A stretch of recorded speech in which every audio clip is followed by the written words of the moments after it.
नमस्कार दोस्तों, मैं साकेत मिश्रा एक बार पुनः उपस्थित हूँ आपके साथ हल्दी घाटी बाबा श्याम नारायण पांडे जी की हल्दी घाटी महाकाव्य के प्रथम सर्ग के शेष भाग के साथ।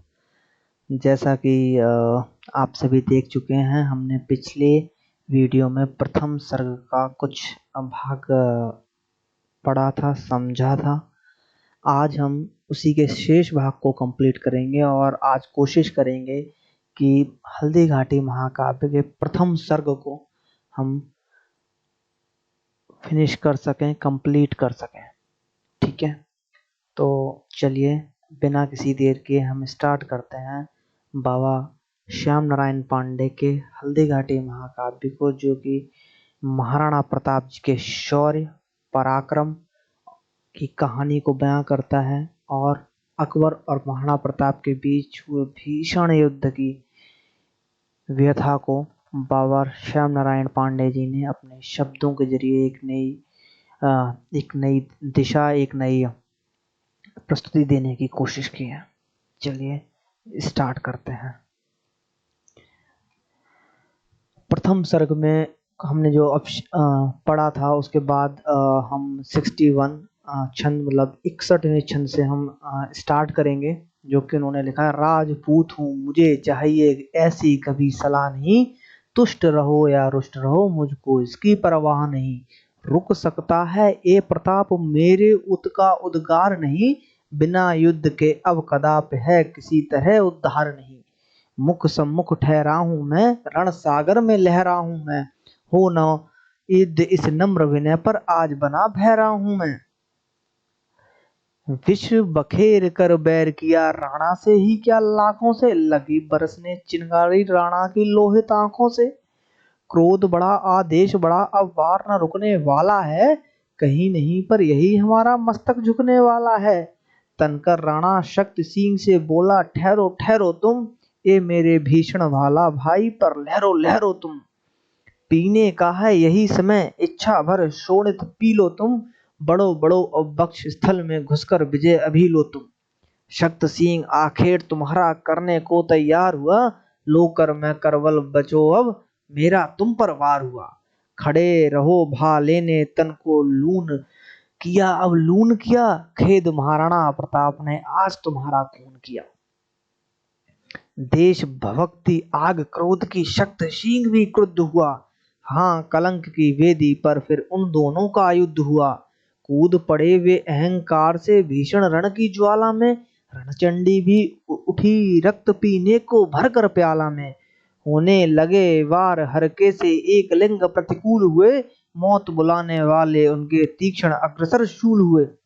एक लिंग बाबा महादेव के एक हम कह सकते हैं पर्यायवाची है, और हम बाबा महादेव को ही एक लिंग से कह के बुलाते हैं, जो कि महाराणा प्रताप के कुल देवता माने जाते थे और एक लिंग जी को बहुत ज्यादा मानते थे वो सभी लोग। तो तब उन्होंने लिखा है, होने लगे बार हर के से एक लिंग प्रतिकूल हुए, मौत बुलाने वाले उनके तीक्ष्ण अग्रशूल शूल हुए। क्षण क्षण लगे पैतरा देने बिगड़ गया रुक भालों का, रक्षक कौन बनेगा अब इन दोनों रणमत वालों का।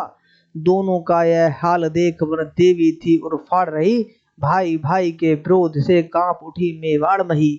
लोग दूर से देख रहे थे भय से उनके वारों को, किंतु रोकने की न पड़ी हिम्मत उन राजकुमारों को।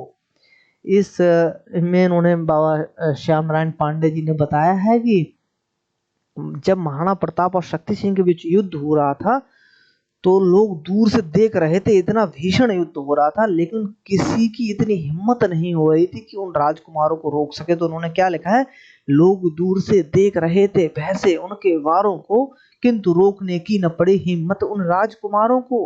दोनों की आंखों पर पर्दे पड़े मुंह के काले थे, राजवंश के अभी अभी दो दीपक बुझने वाले थे। तब तक नारायण ने देखा लड़ते भाई भाई को, रुको रुको कहता दौड़ा कुछ सोचो मान बढ़ाई को। कहा डपट कर रुक जाओ यह शोधिया कुल धर्म नहीं, भाई से भाई का रणे है करमवीर का कर्म नहीं। राजपूत कल के कलंक अब लज्जा से मैं, तुम झुक जाओ शक्ति सिंह तुम रुको रुको, राणा प्रताप तुम रुक जाओ।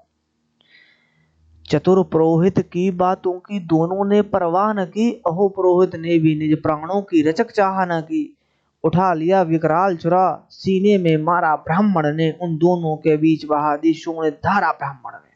उन्होंने जब उनके बीच, दोनों के बीच, शक्ति सिंह और राणा प्रताप जी के बीच जब युद्ध हो रहा था, तो जब उनपे उनके जो पुरोहित थे उनपे जब नहीं रुका, तो उन्होंने खुद को छुरा मार लिया, जिससे कि उनके लिए वो युद्ध रुक सके, आपस में लड़ना रुक सके। तो उन्होंने बड़े अच्छे से वर्णन किया है।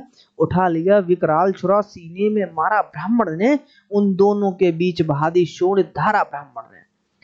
वन का तन रंग दिया, रुधिर से दिया दिखा दिया है त्याग, यही निज स्वामी के प्राणों की रक्षा का है अनुराग यही। ब्राह्मण था वह ब्राह्मण था, हित राज वंश का सदा किया, निज स्वामी का नमक हृदय का रक्त बहाकर अदा किया। जीवन चपला चमक दमक कर अंतरिक्ष में लीन हुई, अहो पुरोहित की अनंत में जाकर ज्योति विलीन हुई। अपनी जो छुरा मार लिया था उन्होंने, उससे उनकी उनकी उनका देहांत हो जाता है और वो विलीन, उनकी आत्मा विलीन हो जाती है। तब उन्होंने कहा है, जीवन चपला चमक दमक कर अंतरिक्ष में लीन हुई, अहो पुरोहित की अनंत में जाकर ज्योति विलीन हुई। सुनकर ब्राह्मण की हत्या उत्साह सभी ने मंद किया, हाहाकार मचा सबने आखेट खेलना बंद किया।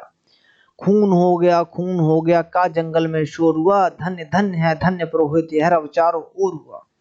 युगल बंधु के द्रग अपने को लज्जा पट से ढांप उठे, रक्त देखकर ब्राह्मण का सहसा वे दोनों कांप उठे।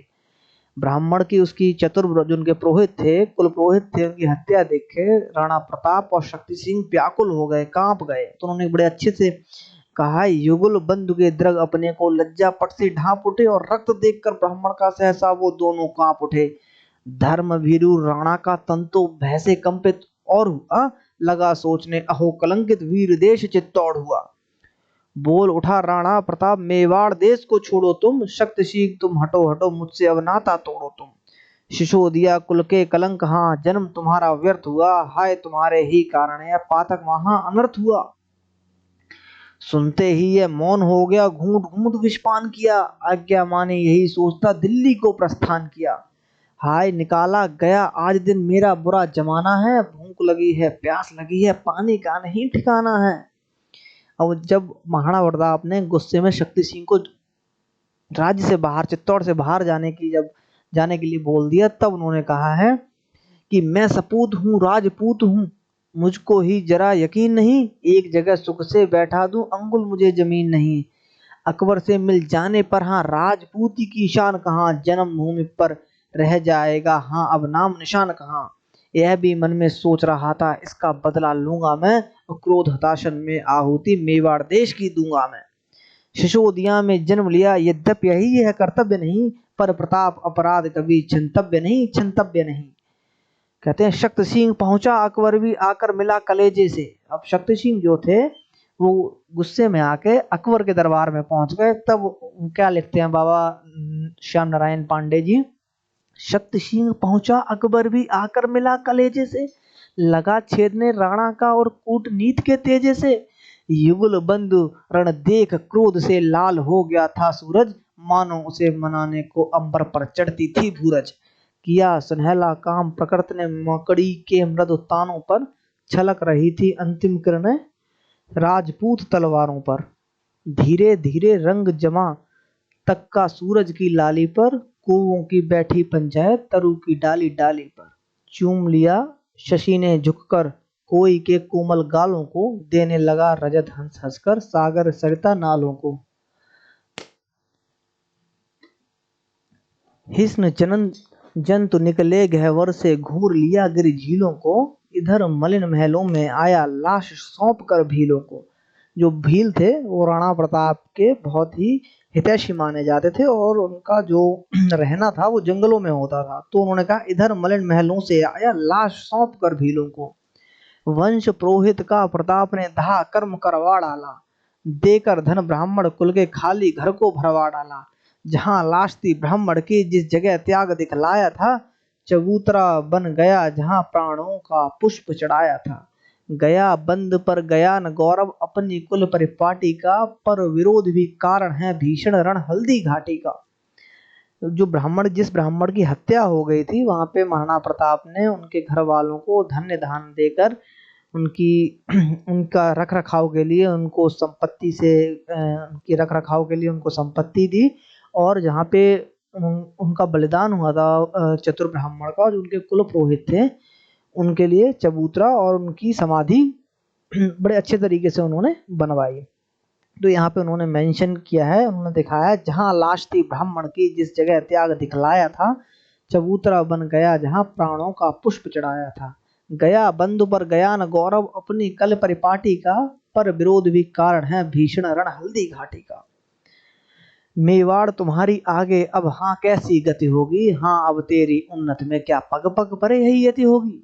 तो यही इसी के साथ हमारा प्रथम सर्ग समाप्त होता है। हम अगली वीडियो में द्वितीय सर्ग के साथ अपनी हल्दी घाटी महाकाव्य के द्वितीय सर्ग को शुरू करेंगे और पूरे बाबा श्याम नारायण पांडे की हल्दी घाटी महाकाव्य को कंप्लीट करेंगे। सहृदय धन्यवाद।